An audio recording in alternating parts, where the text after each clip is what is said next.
My name is Olivia Carter. I'm 32 years old and a director at Carrington Holdings, a title I fought tooth and nail for over the last decade. From my corner office, the Manhattan skyline stretched wide, glittering like a promise, a view most would kill for. To the world, I was the picture of success. But behind the polished facade lay a lifetime of sacrifice no one ever saw. I'm the eldest of 3 sisters. Madison is 2 years younger, Vanessa 6. Our parents worked long hours, chasing stability that always seemed just out of reach.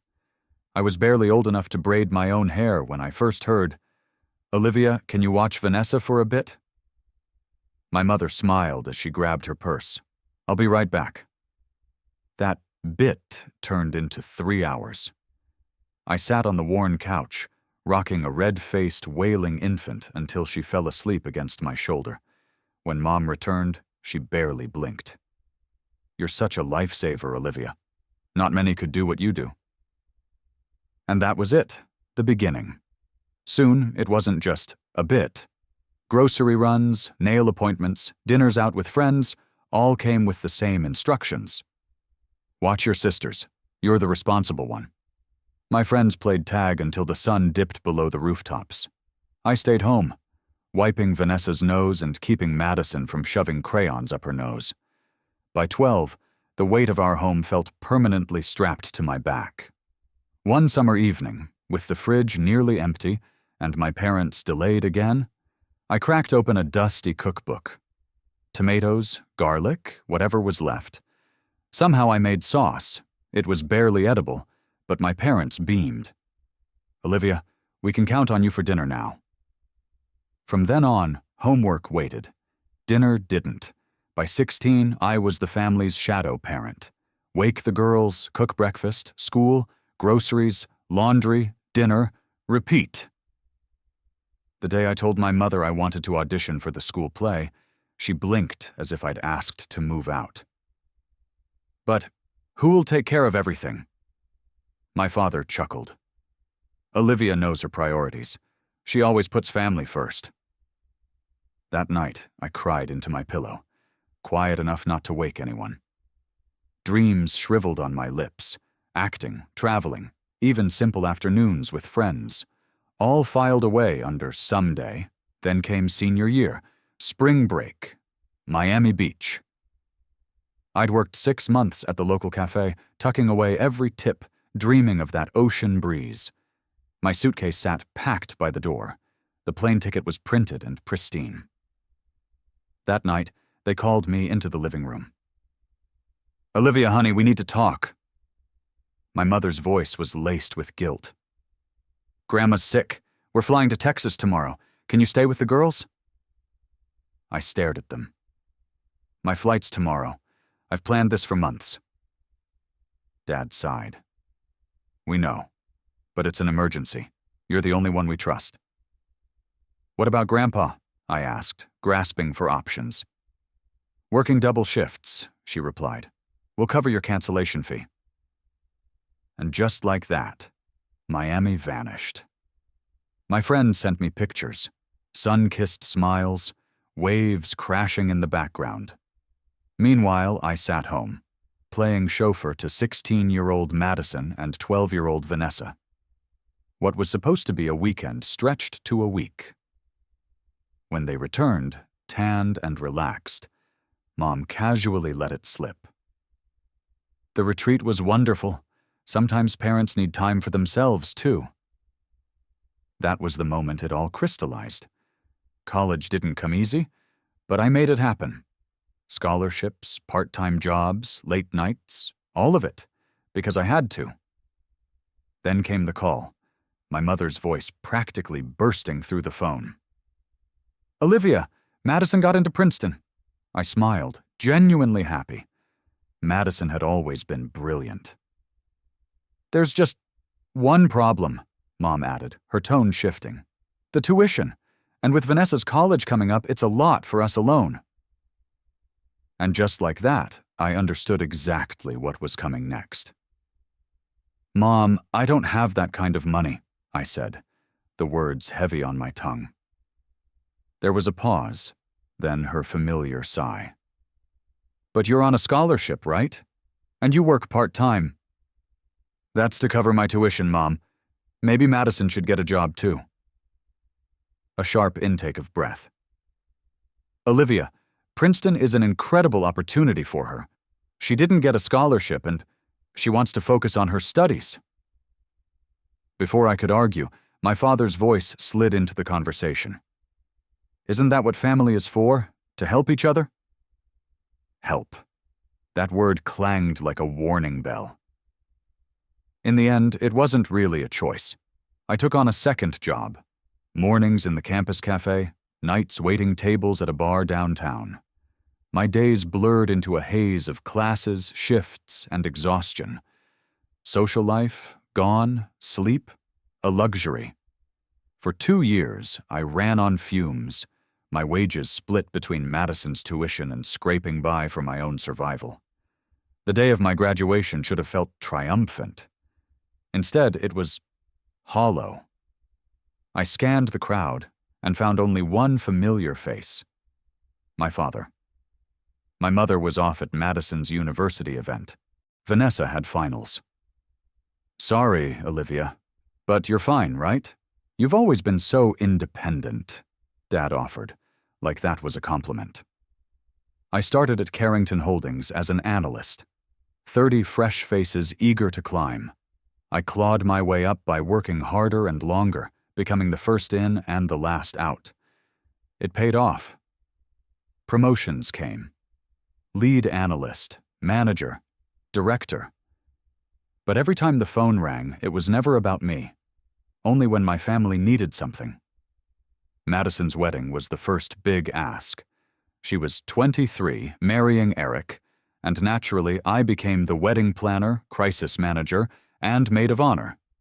"Because, Olivia, you're so organized," Mom beamed. 2 weeks before the wedding, I was buried in deadlines, surviving on caffeine and sheer willpower. Yet there I was on the big day, smiling, soothing, fixing catering disasters while adjusting Madison's veil. Vanessa's wedding came next. Her husband, Kevin, a young, ambitious lawyer, swept her into suburban bliss.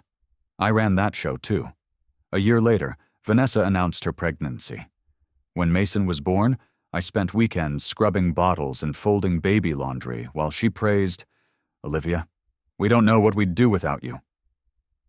No one asked what I was sacrificing. Then Madison's perfect marriage cracked. Eric worked late, and the distance became permanent. After baby number 2, she moved back home. Broke, lost. I covered bills just until she got back on her feet. That was 2 years ago. Vanessa's picture-perfect life? Also cracked. 2 full-time jobs left her weekend parenting exhausted, which meant me, Aunt Olivia, on call. "You're just so good with the kids," she'd say, as if that made it okay. Birthdays, holidays, forgotten. Last year, I sat alone in my apartment, wine glass in hand, scrolling through photos of them smiling at parties I wasn't invited to. At midnight, a text buzzed. "Happy birthday, Olivia. Sorry, I was busy. Oh, can you watch Mason and Sophia next week? Vanessa and Kevin need a break. Romance? Impossible." Every date ended with an apology. Family emergency. It's my niece's birthday. Until eventually, there were no more dates. A knock pulled me from my thoughts. Claire, my assistant, lingered in the doorway. "Call from Vanessa. Should I tell her you're busy?" I sighed, pushing the reports aside. "No, I've got it." Vanessa's voice chirped through the speaker. "Olivia, how are you? Do you have a sec?" "Sure," I replied flatly. "So, Mom's turning 60 in 2 months. And she's retiring, remember?" Her voice brimmed with excitement. "We're planning something special, a big family trip. Madison's tight on money and, well, I've got the mortgage, the kids' tuition, you know. So, we're all chipping in. But we'll need your help." I felt the unease building. "How much are we talking about?" When she answered, I nearly choked on my coffee. 3 months' salary. 3, for a vacation. I know it's a lot, Vanessa rushed to add, but it's for Mom. Of course it was. It was always for Mom. That's fine, I heard myself say, hesitating for only a beat before pushing the creeping doubts aside, like I always did. I'll transfer the money now. My voice sounded foreign, detached, as I opened my banking app. Vanessa's sigh of relief was immediate. Thank you, Olivia. Oh, and one more thing, she added lightly, like it was a small afterthought. You'll need to take a week off work for the celebration. It's special. Destination's a surprise. Madison and I took care of everything. Just don't schedule anything during that time, okay? I forced a smile she couldn't see. Yeah, got it. The weeks that followed blurred into meetings, deadlines, and late nights under the soft glow of my office lamp. Occasionally, curiosity about this special celebration crept in, but every time I asked, Vanessa dodged.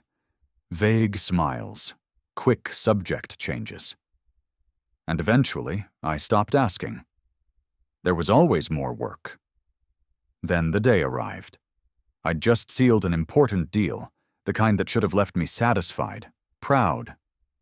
Instead, I felt nothing but fatigue as I packed up my things and made my way toward my parents' house, our meeting point. My carry-on felt heavier than it should have, dragging behind me like the weight of every obligation I'd ever carried. Pulling into their familiar driveway, I noticed several cars parked along the curb. Recognizable, ordinary. I rang the doorbell, half expecting Dad's familiar face, ready with one of his awkward jokes. Instead, it was Aiden, Madison's 5-year-old, who swung the door open with a wide grin. Auntie Olivia, he chirped. Hey, buddy, I smiled, bending down to ruffle his hair, though my chest tightened. Where's everyone? He shrugged, unconcerned. They went out.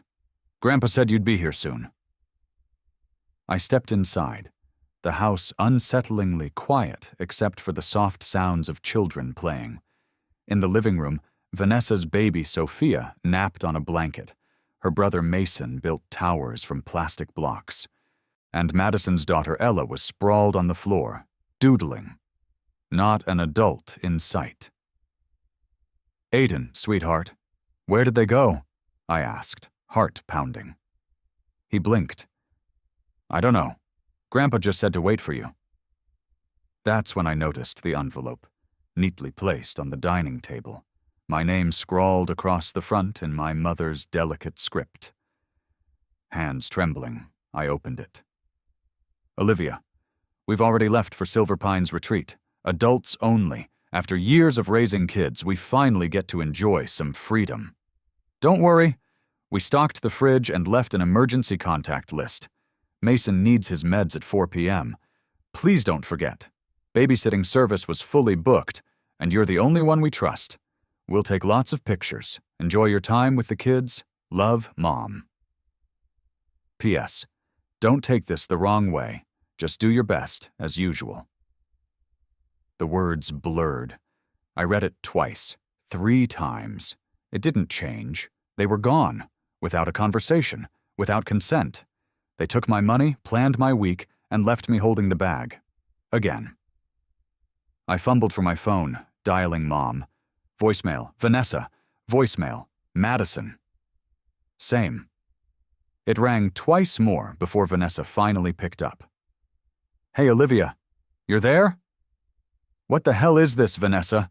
I ground out, my voice shaking. You left me, with the kids.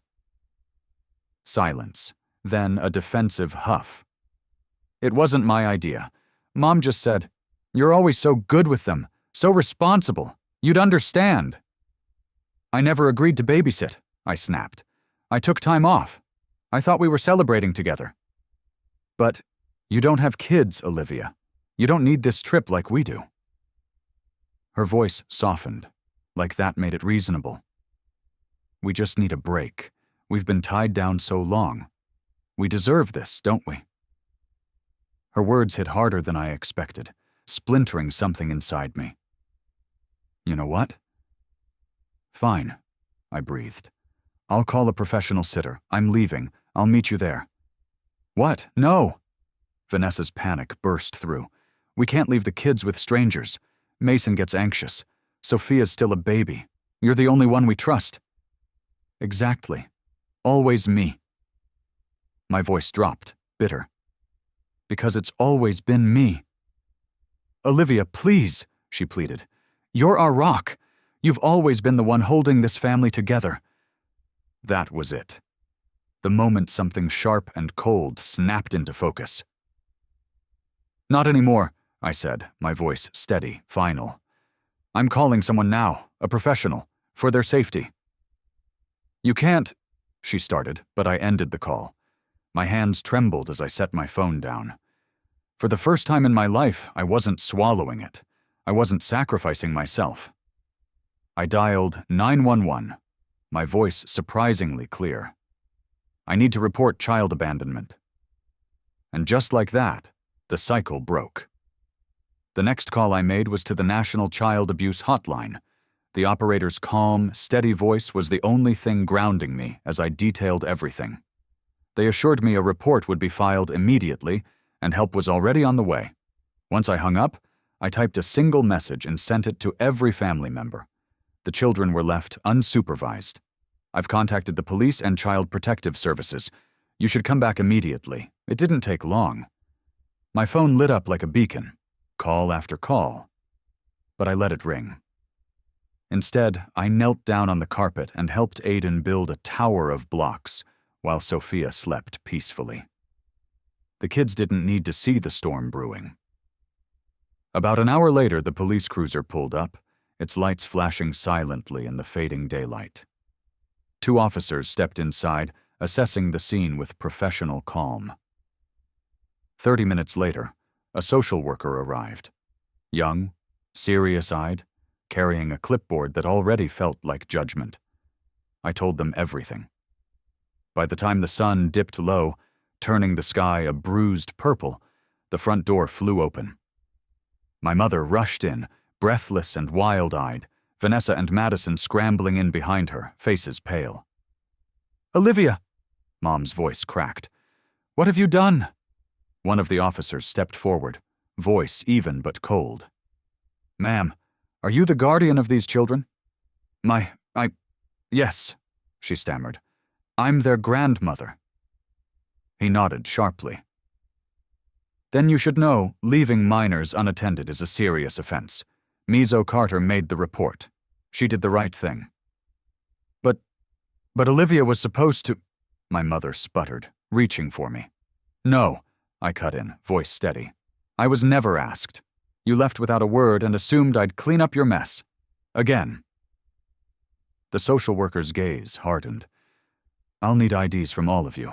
Now. They were escorted to the station for questioning, leaving me behind with the kids. Hours passed. Darkness settled over the house, but I stayed calm, reading bedtime stories, keeping my hands busy. The children, blissfully unaware, dozed off one by one. By midnight, they returned, disheveled, red-eyed, humiliated. The next morning, I called everyone to the living room. The kids were still sleeping, and the house felt heavier than I'd ever known. I took a breath. I have always said yes, I began, voice even. Even when it cost me sleep, career opportunities, my own life. But last night, you crossed a line I can't ignore. Tears welled in my mother's eyes. Olivia, you've always been the dependable one. That's the problem, I interrupted, my voice rising. You stopped seeing me as a person. I became the fallback plan, the built-in babysitter, the wallet. You love the kids, Madison whispered. I do love them, I snapped.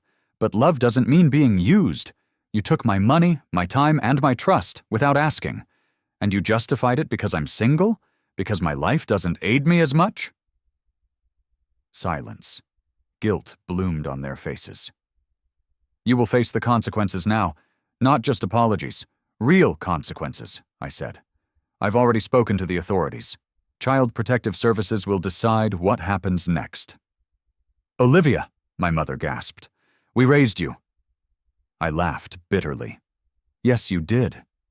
And the moment I could stand, you put my sisters on my back and never let up. While Madison and Vanessa lived like children, I was already their second mother. And you let it happen." "You were the eldest," my father muttered. "No," I snapped. "I was your convenience, because you knew I wouldn't say no."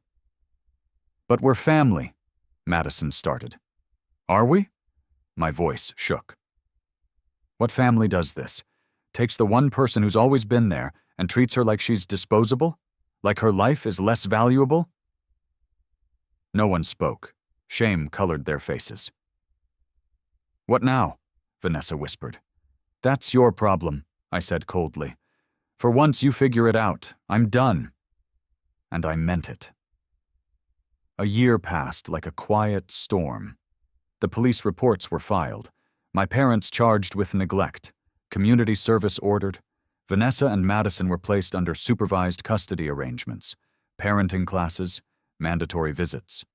My father's business partner cut ties to avoid the scandal. Our family name, once a badge of pride, now carried whispers and pity. And me? I finally lived. On my terms, I had cut them off completely. For weeks my phone buzzed with tearful voicemails from my mother and furious texts from Vanessa and Madison. "You're heartless," they said. "You betrayed your own family." But eventually, the messages slowed. Silence settled, a heavy, suffocating kind that felt both foreign and freeing. Then, on a gray, rain-soaked afternoon, there was a quiet knock on my office door.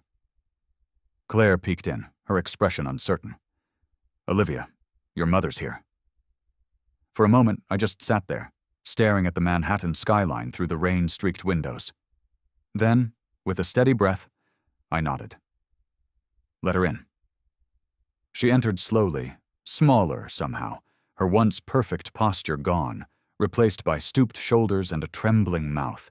Even her clothes, once sharp and expensive, hung on her like they didn't belong. "Olivia," she whispered, voice fragile. "Thank you for seeing me." "What do you want?" I asked, my tone measured, emotion tucked tightly away. She swallowed hard, eyes glossy. "I came to apologize and to ask for help." I said nothing, waiting. "We're drowning," she choked out. "Your father lost his job. The legal fees. They wiped out our savings. Vanessa and Madison. They're still fighting for custody. It's all falling apart." And she couldn't meet my gaze. We need a loan. Please, Olivia, help us." For a long moment, I just stared past her, out at the skyline I'd built my life around. Once that plea would have shattered me.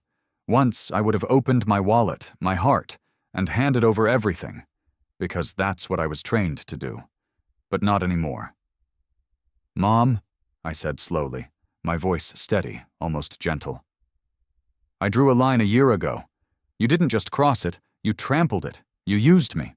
Used my love, my sense of duty. You never once asked who I was outside of what I could give." Her lips trembled. "But you're our daughter. Isn't family supposed to help each other?" I smiled faintly, but there was no warmth in it. "Real family supports each other, respects each other. You didn't love me. You used me." Tears finally spilled down her cheeks, her shoulders shaking. "Then, what do I do?" "You solve it," I said, voice firmer now. "Like adults, like I always had to. You don't get to come back only when you're drowning." She stared at me as if seeing a stranger. "You were never this cold." "No," I agreed, rising slowly. "I've changed, Mom. I finally learned how to choose myself." She left, quiet, defeated, and I stood at the window long after, watching the rain blur the city lights. That meeting? It stayed with me. Not because it hurt, but because it didn't. For the first time, I saw the difference between being needed and being valued. Since then, my world has shifted. Work is still a part of me, but it's not all of me. I found friends, real ones. I started volunteering, not because anyone expected it, but because I wanted to. I found joy in weekends spent however I chose, not at someone else's beck and call. Sometimes. Yes, I still think of them. I wonder about the kids, how they're growing, who they're becoming. But then I remember that night, the moment I finally said no. And I learned that saying no isn't cruelty. It's survival. It's love. The kind I finally gave myself. Now, my desk is stacked with plans for a new project. This weekend, I'm flying to Europe with friends. No schedules to adjust, no last-minute sacrifices. Just my life. Mine. Finally. And that freedom? That's everything.